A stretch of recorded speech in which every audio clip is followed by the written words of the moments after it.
Hello there, Virgo. Michelle B here. I set up a little reading for you. I pulled up the cards and we're going to look at what to embrace and leave behind for the next 12 days. We're going to look at your messages regarding abundance and prosperity, and we're going to look at your messages for love and connection if you want to know about either of those. So, starting out with the what to embrace and what to leave behind. What to embrace, we've got you. Nine of Pentacles always reminds me of you. You're the lady that knows how to manage shit. So, yeah, you've been embracing that all along, but you're getting to a point, I feel like things got a little bit out of hand over the summer, and it's not like in a bad way. It's just like it's so much abundance, so much energy was flowing through you through the summer that you were like that you need to like take a few notches back and get to where you can like have a handle on everything that's happening. You did a fine job. It was good enough, but you're really happy about the quiet. You're embracing that ultimately you want to have control, and that's not really necessarily a good thing to have total control over the abundance that's coming in. But it is getting to a point where you can kind of set up automatic functions, like automatically setting up your payments, automatically setting up how the money comes in. So you're getting to a point where you're like, okay, I can see how the cogs are flowing, and I can also see how I would like the cogs to flow in the future. And then we have for the what to leave behind, which is a kind of interesting, complicated thing. The 10, I always wanted to call it the 10 of something, but it's not. It's a Wheel of Fortune, but it is the number 10 in the major arcana. The Wheel of Fortune, you don't want to leave that behind. That's the wild card that you want to always have, right? But you're leaving behind the fear of it. You're knowing that the best case scenario has a lot of wild cards in it. So that's good, right? And you're leaving behind the fear of not knowing what's going to happen in the future. You're allowing for exciting opportunities that you didn't expect to be coming. So that's really good. So I like this 9-10 energy that you're embracing in the whole of your being. Of course, that doesn't mean everything's just really, really awesome in the rest of all the aspects of your life. I feel like things aren't better or worse than they always have been, right? There's always like things that you would love to perfect. Virgo is never content. There's always something that can be improved in Virgo's life. So we're going to start looking at that right now. But you're like, okay, so I can kind of like, I can get a really clear view of what to do, what the issues are, and what to do in my life. So looking at your abundance and prosperity, then we're going to go over to love after that. Looking at your abundance and prosperity, I'm looking at your internal environment. That's like the things that you're considering, how things are playing out. And I got the Four of Cups and I got the Four of Swords, both in reverse, and they both show a lack of satisfaction. Now, I don't think that there's something bad that's happening in your economic environment, your resource environment. I don't think there's anything bad happening. You're just not satisfied. So I think that mostly things are good, but you're like, how can I tweak it so I can be happy with all the things? There's just something that's not sitting right with you. And the devil is here, and it's in the reverse. And I feel like these are voices from your childhood that are telling you what is an okay way to make a living and what is not an okay way to make a living. Because there are so many ways you can get money. There's so many ways to meet your needs. There's so many ways to meet other people's needs. Then they're not necessarily legal. They're not necessarily approved of socially. And you're like looking at that and you're being like, that's not fair, because so many things that I'm good at isn't socially approved of, right? And yeah, there's this feeling like of discontentment because you feel like you're out of touch with the rest of society, with what it is, the way that you make a living. But I mean, it works, right? but that's what's making you feel a little bit dissatisfied. So for your advice, excuse my itchy nose, for your advice, first of all, we got the Temperance here. Temperance came up in your love messages as well, and it has to do with pacing yourself and not making any harsh decisions. We know that making quick, brash decisions panics you, and it can be a really negative thing in the long run. Some people can act quickly, and it's really good for them. It gets them out of that slump, those static periods, the ruts that they're in, and it's a really good thing overall. But for you, doing something dramatic to change the environment that you're in is going to make you worry, which brings in manifest negativity in your life. But I do have that changes do need to happen, just not suddenly. They need to be implemented in a safe manner, because if you don't do something, the universe is going to intervene. If you're not satisfied, something's going to happen outside of your control that's going to prevent you from doing that kind of work anymore. I mean, it's not like something like really, really terrible is going to happen to you. It's just something's going to happen that will prevent you from being able to do that work anymore. So you are being told that whatever it is that you're unsatisfied with doing, and I don't think it's because of a lack of money. It's just because I think it's a lack of praise in general, a lack of connection with other people over what you do. But you are being told that a change needs to happen because you're not satisfied. It is going to be time to take a break, and both it's like walking away in both situations. Just stepping away from it. Now, it could be that there's going to be a window of opportunity coming up in the near future where it just doesn't make sense for you to do that work for a while. Summertime is a time of a lot of, especially in the northern hemisphere, it's a time of a lot of activity, economic activity, and things slow down quite a bit. Things kind of reach an equilibrium during the winter months, and it just kind of slows down, and that could be a good time to start working on something new. Okay, and I feel like that's when some surprises will come in. And what's going to happen when you're not doing that work that's not satisfying to you anymore is that there will be a vacuum. You will have created a vacuum that will allow other things to come in, other opportunities to come in. Okay, that's where that Wheel of Fortune is coming, because you're not afraid of it, you're allowing it, and you are able to accept it. Anything new that's coming up. Closing out, we have the Star, which is letting you know that everything that you decide to do is going to be fine. Everything's going to be fine, whatever it is. You're on the right track no matter what. What you're doing is on the right track. And like, if you just suddenly decided, I don't want to do that anymore, I just don't want to do it anymore, you will find some other kind of work, okay? But you may not you may jump into something else that also doesn't satisfy you, just because you're scared you're scared of being broke, right? So just take your time, pace yourself. I like that there's two vessels in each of these images. The Temperance and the Star remind me of each other, because in both cases, they're water bearers that are pacing themselves and taking it easy and healing, and like they're using time to their advantage. All right. So you may want to hold out just a little bit before you make any sudden changes, but then you do need to make some changes. So we're switching over to your love messages, your connection messages, and do keep in mind as you're listening to all of this, if you don't resonate with it, make sure and check out tarot readings for the other signs in your birth chart. What is your moon? What is your rising, your Venus, your Mars? Either through my channel, I put all 12 signs readings up, one a day, or you can check with other tarot readers. There's so many out there that are wonderful, that can give you really awesome messages. Don't take my readings and say, oh, it's a bunch of crap, okay? Because there's other people that might resonate with you better. Anyway, looking at your love messages, this is not for people that are perfectly happy in their connections, you probably wouldn't even care anyway. It's like, oh yeah, everything's great. Yeah, I know everything's great.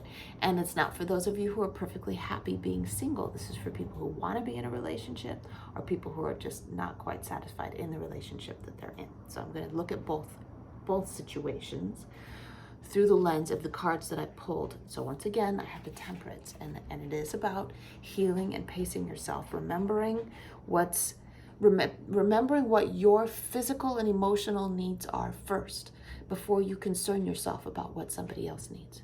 You have to come first. When we take good care of ourselves, we're better able to consider the needs of other people. So your physical and emotional health always has to come first. Make sure and take the time to take care of your body by eating really well and getting lots of rest. Don't overindulge in drugs or alcohol, because that will keep your judgment from being at its peak. And you may snap, you may speak harshly to your partner, or you may not have a clear view of what's going on in the situation. You may not notice red flags when they come up, or you notice them way too late when you do realize they're happening because you're intoxicated or you don't feel well. All right. So the Temperance is loud and clear there. So, but I feel like you get it. I feel like that's something that you are doing, is that you are taking good care of yourself. And as you take better care of yourself, you're like, I need a partner that does that too, that takes good care of themselves, that has a really good view of what they need emotionally, that is able to express themselves clearly when it comes to what is going on in their own heart. And if you're in a relationship with someone that is not expressing themselves, that keeps their feelings to themselves, you have to guess all the time what's going on with them. Your intuition is telling you this isn't making me happy. Like, I'm able to clearly articulate what's going on in my heart. Why isn't my sweetheart able to do that? If I have something to say to them, there's that Queen of Swords. If I have something to say to them and their immediate response is to shut down, or to even worse, tell me to back off, even if I'm doing, like, especially if I'm doing it in a respectful way. That's, of course, first and foremost, if you take care of your emotional and physical well-being, you're able to speak in a respectful way when you have something to say, right? So let's assume that you're being respectful in your communication, and your sweetheart is like, you know what, I don't want to hear what you have to say, or they just shut down completely. That's a problem. That's something that's not okay. When you try to say something to them and they don't want to hear you, that is not okay, all right? But you've been juggling, like, I don't know, maybe if I did this, maybe if I did that, maybe if I do it this way, maybe if I do it that way. No, it's all about you. It's all about you, and it's about them and the way that they do things, and you being just you, and how that works together. And just because you love each other doesn't mean it's gonna work. Just because you have a fantasy about how it could work, even if the L word isn't involved, just because you have a fantasy about how it could work doesn't mean it's going to work. And I feel like you've been hustling way too much for this relationship. You've been doing too much. You have said everything that can be said. You've made your feelings very clear, and their response is silence, right? Their response is ignoring, and that hurts. And you shouldn't have to be responsible for that.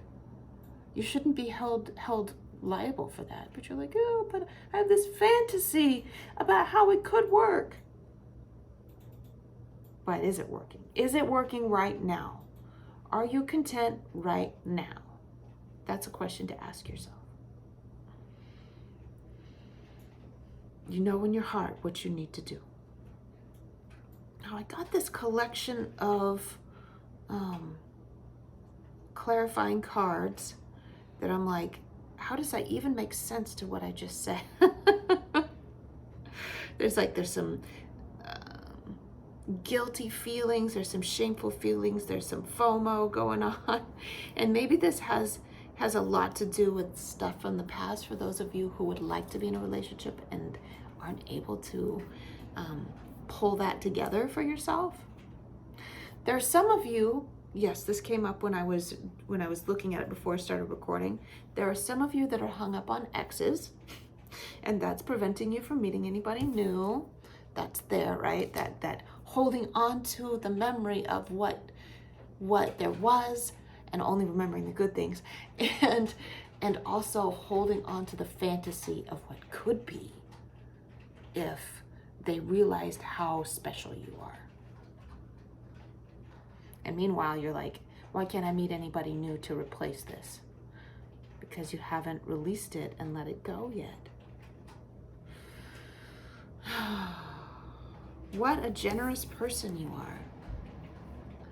Yeah, that's feeding into that storyline that I already talked about those of you who are in connections where the other person is just like a brick wall and you're doing a dance for them, right? You're doing all these things for them, but they're not really doing a lot for you. And you know there's something wrong with that, right? There's some shameful feelings if you go ahead and start releasing that connection and letting it go. This connection, and for you, those of you who are thinking about your ex, there's some feelings of shame and guilt, like, how could I put myself in that position? How could I have let myself look like such an idiot? Don't beat yourself up because you were only doing the best that you could. We've got to forgive ourselves. I love this concept that I've been embracing lately about embracing your negative qualities. You're embracing your shadow side. My shadow side is that I can be overly generous and look like an idiot. When I'm really into somebody, I can look like a complete fool and be overly generous and invest way too much and do way too much for my partner. And so I go back to myself and I go, I love that about me. I love that I'm an idiot in love. And that's okay. So what? So what? That's how I love. And I think I have to repeat that to myself over and over again to get used to it. It's easier said than done. But I truly try to fully embody loving myself for that instead of being angry with myself about it, because that's what makes it really hard. You want to change the story of how everything is happening. If you feel like an idiot about it and you can't accept it, then you're going to go around wanting to change the story. You're going to want to change what happened between the two of you by pulling that person back and fixing it. Or you're going to want to make them see what you're doing for them so that you can justify your story. You don't have to justify it. It is what it is. You do a lot for your partner. And they don't appreciate it, or they didn't appreciate it. You do a lot, and love that about yourself. But also, if it's pissing you off, you don't have to do it anymore. At any time, you can stop. Okay? I see something new coming. I see an opportunity coming to finish this up. Look at this. Look at that. Surprises coming down the pipe in your love life. Now, this could be something happening with a current partner, a change, a development that's going to surprise you in a positive way. There's that. Or it could be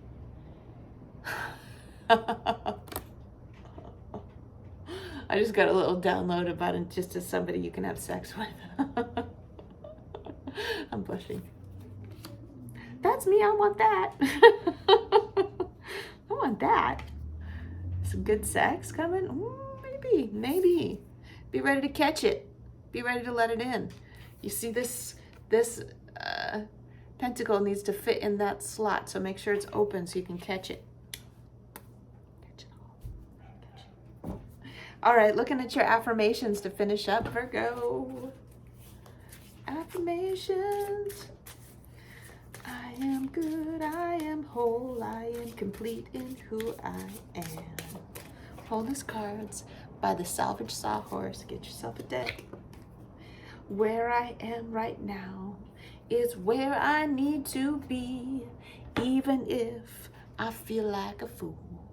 That's where you need to be right now. Where I am right now when it comes to my economic situation, the work that I'm doing right now, it is where I need to be, but I can change it. So I can start working on that. And also in your love life, it's where you need to be right now, but you have the right to change it. Okay, so that brings in a lot of like contentment and peace and satisfaction when it comes to, you don't beat yourself up over where you are. That's where you were supposed to be, to learn the lessons that you needed to learn, to become the person who you are. You had to experience all of this, but you have the right to change all of that. Okay, you don't have to stay where you are just because that's where you needed to be.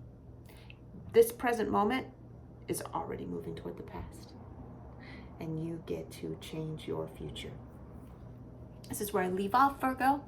I will see you in another 12 days. Mwah! I love you. I'll see you soon.